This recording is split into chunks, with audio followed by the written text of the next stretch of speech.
Alice no País das Maravilhas, capítulo 11. Quem roubou as tortas? O rei e a rainha de copas estavam sentados em seus tronos quando eles chegaram com uma multidão em volta. Todo tipo de pequenos pássaros e animais, além de todas as cartas do baralho. O valete estava parado na frente deles, acorrentado com um soldado de cada lado o guardando. E perto do rei estava o coelho branco, com uma trombeta em uma mão e um pergaminho na outra. Bem no meio da corte havia uma mesa com um grande prato de tortas sobre ela. Elas pareciam tão deliciosas que Alice ficou com fome só de olhá-las e pensou: tomara que o julgamento termine logo e eles sirvam um lanche. Mas parecia que a coisa não tinha chance e então, para passar o tempo, ela começou a olhar tudo em volta. Alice nunca estivera numa corte de justiça antes, mas já tinha lido sobre elas nos livros e estava satisfeita por perceber que sabia o nome de quase tudo em volta. Aquele é o juiz, ela disse para si mesma, por causa da grande peruca. O juiz era, aliás, o rei, que vestia a coroa sobre essa peruca. Ele não parecia muito confortável e com certeza não estava muito charmoso também. E aquele é o lugar destinado aos jurados, pensou Alice. E aquelas 12 criaturas? Ela foi obrigada a pensar criaturas, sabe, porque algumas eram animais e outras eram pássaros. Suponho que sejam os jurados.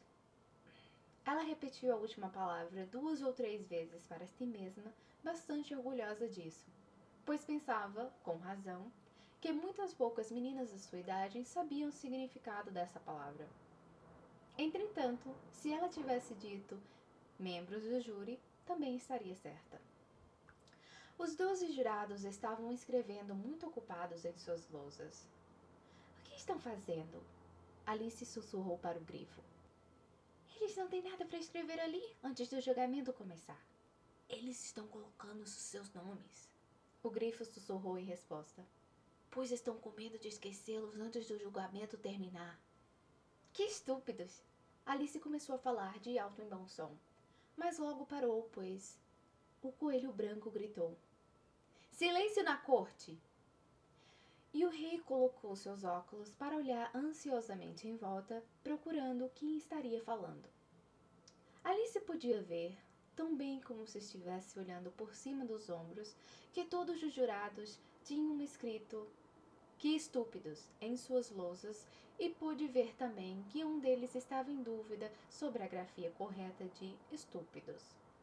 E tinha pedido para seu vizinho dizer para ele: uma bela bagunça vão ser essas lousas até o final do julgamento. Alice pensou consigo mesma. Um dos jurados tinha um giz que rangia. Isso, é claro, Alice não aguentava. E então ela deu a volta na corte até chegar atrás dele e na primeira oportunidade arrancou-lhe o giz. Alice fez isso tão rápido que o pobre pequeno jurado era Bill, o lagarto. Não pôde perceber o que tinha acontecido. Então, depois de procurar por toda parte, ele foi obrigado a escrever com o dedo o resto do dia. É claro que não adiantava nada, pois não deixava marca nenhuma na lousa. Arauto, leia a acusação, ordenou o rei. Nesse momento, o coelho branco assoprou 3 vezes a trombeta e a seguir desenrolou o pergaminho, lendo o que se segue. A rainha de copas fez algumas tortas em um dia de verão. O valete de copas roubou todas elas e levou embora sem hesitação. Pensem no veredito, disse o rei para o júri. Ainda não, o coelho interrompeu com pressa. Há muito o que fazer antes disso. Chame a primeira testemunha, disse o rei. E o coelho branco assoprou 3 vezes sua trombeta, chamando-o a seguir. Primeira testemunha. A primeira testemunha era o chapeleiro. Ele chegou com uma xícara de chá em uma das mãos e um pedaço de pão com manteiga na outra. Eu peço-lhe desculpas, Sua Majestade, ele começou, por trazer essas coisas, mas eu não tinha terminado meu chá quando fui chamado. Você deveria ter terminado, disse o rei. Quando você começou? O chapeleiro olhou para a lebre de março, que o tinha seguido até a corte de braços dados com o leirão. 14 de março, eu acho que era. Ele respondeu. 15, disse a lebre de março. 16, disse o leirão. Escrevam isso, o rei disse para o júri. E os jurados apressaram-se em escrever as 3 datas em suas lousas, somando-as e chegando a uma conta maluca que incluía valores em dinheiro. Tirem seu chapéu, o rei ordenou ao chapeleiro. Não é meu, respondeu o chapeleiro.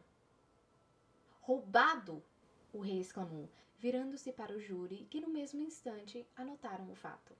Eu os tenho para vender, o chapeleiro continuou com sua explicação. Nenhum deles é meu. Eu sou um chapeleiro. Nesse instante, a rainha colocou seus óculos e começou a encarar o chapeleiro, que empalideceu e inquietou-se. Faça seu depoimento, disse o rei. E não fique nervoso ou mandarei executá-lo imediatamente. Essa frase parece que não encorajou a testemunha, que começou a ficar sobre apenas um pé, alternando, olhando inquietamente para a rainha. Na confusão, acabou mordendo um pedaço da sua xícara de chá, ao invés de morder o seu pão com manteiga. Exatamente nessa hora, Alice teve uma curiosa sensação que perturbou bastante até que ela percebesse o que estava passando. Alice estava começando a crescer novamente. No início, ela achou que deveria levantar-se e deixar a corte, mas depois decidiu ficar enquanto houvesse espaço para ela. Eu queria que você não me espremesse tanto, disse o leirão, que estava sentado ao seu lado. Eu quase não consigo respirar. Eu não posso ajudá-lo, eu estou crescendo. Você não tem o direito de crescer aqui, disse o leirão. Não fale bobagens, respondeu Alice destemidamente. Você sabe que você está crescendo também? Sim, mas eu estou crescendo em uma velocidade razoável, retrucou o leirão, e não desse jeito ridículo. A seguir, ele levantou-se com irritação e atravessou a sala até chegar do outro lado da corte. Todo o tempo, a rainha não tirou os olhos do chapeleiro e no instante que o leirão atravessou a corte, ela ordenou a um dos oficiais. Tragam-me a lista dos cantores do último concerto. O coitado do chapeleiro começou a tremer tanto que seus sapatos escorregavam dos pés. Desse depoimento, o rei repetiu muito bravo. Ou você será decapitado, esteja você nervoso ou não. Eu sou um homem pobre, majestade. O chapeleiro começou com uma voz trêmula. E eu nem bem tinha começado a tomar meu chá. Há mais ou menos uma semana. E como a fatia de pão estava ficando tão fina e a cintilação do chá... A cintilação do quê? Perguntou o rei.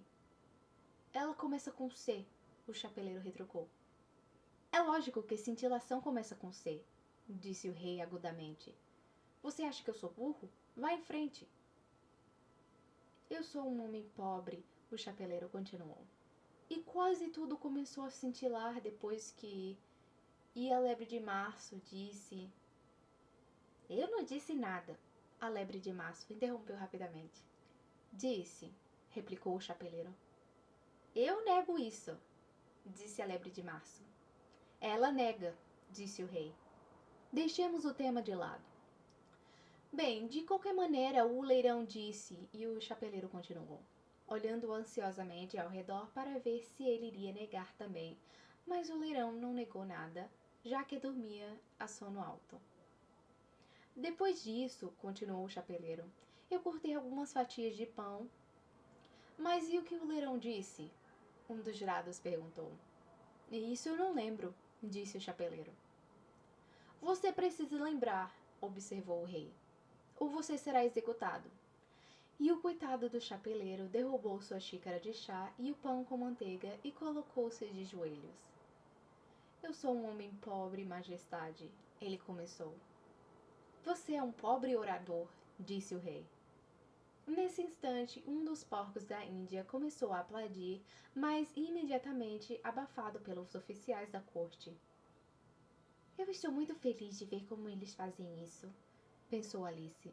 Já tinha lido tantas vezes no jornal que nos fins dos julgamentos houve uma tentativa de aplauso que foi imediatamente abafada pelos oficiais da corte.